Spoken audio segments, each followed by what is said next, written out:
a little mentally disturbed जिसे कह सकते हैं, but a wonderful mom she was. And कुछ चीज़ों से वो ज़िंदगी में गुजरी जिससे she lost the balance in her life. And जब वो जाहिर सी बात है, there is a disease that you call schizophrenia, I don't know how you pronounce that, but my mother has gone through that. And so there were times when my mom used to think कि मैं बाहर जाके मैं शायद shoot पे नहीं जा रही, मैं पता नहीं कहाँ जा रही हूँ, because a patient who is in that, उसके दिमाग में खुद ही कहानियाँ बनी हुई होती हैं कि यार इसका ऐसा हुआ होगा, उसका ऐसा हुआ होगा, इसका ऐसा हुआ होगा. So there have been times जब मैं घर पर आती थी और मेरी माँ ने पकड़ के मुझे बड़ा मारा है. ऐसे भी वक्त आए कि मेरी माँ की चूड़ी मेरे गाल पे लग गई थी और मेरे यहाँ से खून निकल रहा होता था और मुझे शूट पे जाना होता था और वहाँ पे पूरा मेकअप टीम पूछ रही होती थी कि क्या हुआ है. एंड मेरे पास जवाब नहीं होता था कि मैं क्या जवाब दूँ उन्हें. बट आई थिंक वो एक बड़ा मुश्किल वक्त था कि आपके पास कोई जवाब नहीं होता देने के लिए और आपको झूठ कहना पड़ता है कि यार इस तरीके से लग गया, उस तरीके से लग गया, जब कहते हैं आधी दुनिया को पता होता है कि कैसे लगी है गाल पे. But those were dark times. Those were really dark times. So how did you handle them?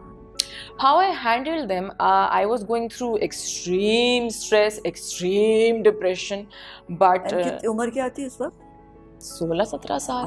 16-17, मतलब ये वाली चीज़ ऐसी चीज़ है जो कि शायद मैं 13-14 साल की उम्र से देख रही हूँ. So for me it was like कि शायद मुझे रात में नींद नहीं आती थी. जिन चीज़ों से मैं शायद ज़िंदगी में गुजरी हूँ, मुझे होता था कि यार मुझे रात को पैरानोया था कि पता नहीं क्या हो जाएगा. रात में मुझे नींद नहीं आती थी. मैं सोचती थी कि यार कोई वक्त तो होगा ना जैसे मुझे एक सुकून की 2 से 3 घंटे की नींद आ जाएगी. उन चीज़ों से मैं गुजरी थी ज़िंदगी में. मुझे ऐसा लगता था कि बस अभी कोई आ जाएगा कमरे में दोबारा से, अभी कुछ हो जाएगा. कितनी दफ़ा ऐसा होता था मैम के रात में 4 या 5 बजे मेरी डर से आँख खुलती थी और वो कंटिन्यूसली ऐसे ही रहता था कि मेरी डर से आँख खुल जाती थी, मेरी खौफ से आँख खुल जाती थी. But very few people know in my life. I'll take off my watch and show you. I have this tattoo on my hand. It says Alam. So a lot of people think that he's my boyfriend. I don't know why they think like this, but he's a doctor and his name is Dr. Alam, Dr. Muhammad Alam. I met him when I was 21 years old.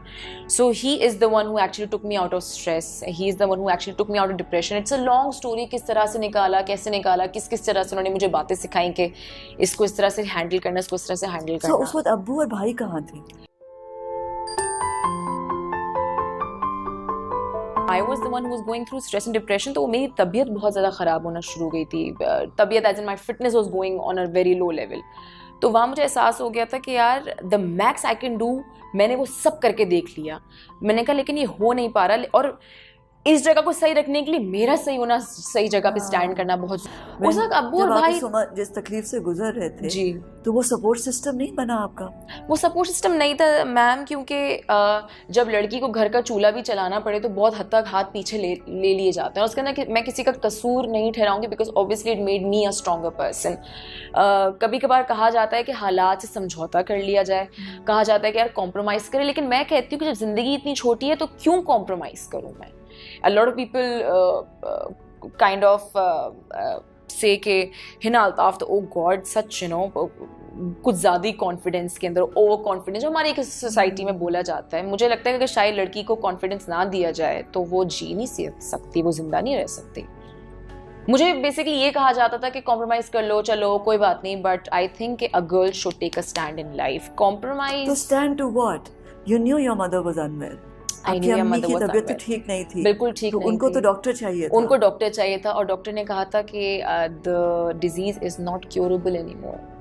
It's not curable anymore. And to the date जब तक मैं घर पे रही हूँ there were always fights. We try to do everything कि किसी तरह से शायद कुछ हो जाए. बट डॉक्टर ने क्लियरली कह दिया था कि ये कंट्रोल किया जा सकता है, वो भी शायद 1 से 2 घंटे के लिए. हम इसको और जो भाइयों ने भी डिसीजन लिया कि वो ना देखें और चले जाएं on their own. Samina, everyone was there, हर कोई वहाँ पे था, लेकिन एक ऐसी बीमारी जिसका अब कोई इलाज नहीं है, वो एक लाइलाज बीमारी बन चुकी है. So the max we could do was be quite.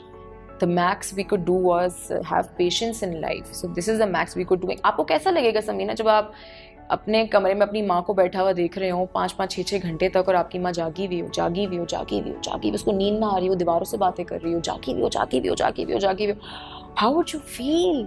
कि आपको पता है कि यार इसका कोई इलाज ही नहीं है, मैं हर डॉक्टर के पास ले गई, इसका कोई इलाज नहीं है। आपका दिल फटने को आ जाता है, आपसे काम नहीं होता, आपसे काम पे कॉन्सेंट्रेट नहीं किया जाता। So you just have to block everything in your head and go to work. It becomes really hard in life. It becomes extremely hard. लोगों के लिए आसान है बड़ा कहना कि कब डिसाइड किया कि अब घर छोड़ दो? 21 या 22 साल की उम्र में। और घर छोड़ के क्या करोगे? I was already acting. I had financial stability to support my house, to support my mom, whatever thing was happening. असल में I was the one who was going through stress and depression. तो मेरी तबीयत बहुत ज़्यादा ख़राब होना शुरू हो गई थी। तबीयत as in my fitness was going on a very low level. तो वहाँ मुझे एहसास हो गया था कि यार the max I can do, मैंने वो सब करके देख लिया। मैंने कहा लेकिन ये हो नहीं पा रहा, और इस जगह को सही रखने के लिए मेरा सही होना, सही जगह पे स्टैंड करना बहुत जरूरी है। अगर मेरी काम का भी स्ट्रेस होता है, काम का अलग स्ट्रेस, आप पे डायरेक्टर चला रहा है, आपको लाइंस याद नहीं हो रही, आप 12 1 बजे तक काम करें, 12 1 बजे तक आप घर पे वापस आते हैं, फिर से एक लड़ाई मच जाती है, फिर से आपको पता नहीं क्या क्या बातें सुनने को मिल जाती हैं। कभी कभार ऐसी बातें that you're a prostitute and you don't go out and work, and you don't go out and do things like you're a prostitute. How would you feel if your mom says this to you? But you know deep down from your heart that she is not saying this in her senses. But Samina, वो एक चीज आप एक दफा सुनेंगे, 2 दफा सुनेंगे, 3 दफा सुनेंगे, 4 दफा सुनेंगे, आप ये बात रोज रात को नहीं सुन सकते। जब काम से वापस आते हैं, you need to be in your senses to go back to work. You need to get the energy back again. तो मुझे उस वक्त एहसास हो गया था कि यार इस जगह को रखने के लिए सही, मेरा अपना सही होना बहुत ज़रूरी है। So I was 21 when I said that I need to leave the family and be, you know, alone for some time.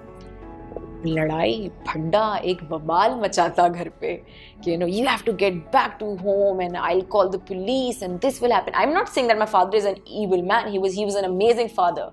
But लड़की का घर छोड़ना हमारे यहाँ समझा जाता है कि घर की इज्जत पे आंच आ चुकी है और अब तो घर की इज्जत पे पता नहीं क्या हो जाएगा। मुझे लगता है कि लड़कियों को एटलीस्ट 1 साल भी ना आप थोड़ा सा उनको मौका दें कि वो अकेले रह के देखें। उनको आप इतनी उनकी रस्सी ना खींचें कि वो रस्सी टूट जाए। हमारे यहाँ कितनी दफ़ा ऐसा होता है कि मैं लड़कियों को देखती हूँ कि उनके ऊपर हर तरह की स्ट्रिक्टनेस होती है, हर तरह की पाबंदी होती है, बट वो सारे वो गलत काम कर रही होती हैं जो कि शायद एक डिसेंट इंडिविजुअल जिसको फोकस है ज़िंदगी में, करियर पे ज़िंदगी में फोकस होना चाहिए, वो शायद नहीं करते। वो सारी चीज़ें शायद अल्कोहलिज्म में चले आते हैं, ड्रग्स में चले आते हैं, 1000 और चीज़ों में चले जाते हैं। But why not just give your girls a little bit of chance? क्योंकि दूर जाना, कभी-कभी दूर जाना जरूरी होता है ताकि आप वापस मुड़ के देख सकें और आप एक रैशनैलिटी के साथ आप दूर खड़े होके देख सकें और आप ये भी देख सकें हालात का जायजा लेने के लिए एंड एग्जैक्टली, और आप ये देख सकें कि यार मैंने कहाँ से गलती की थी, मैंने भी तो कहीं ना कहीं मैं भी तो कहीं ना कहीं गलत स्टैंड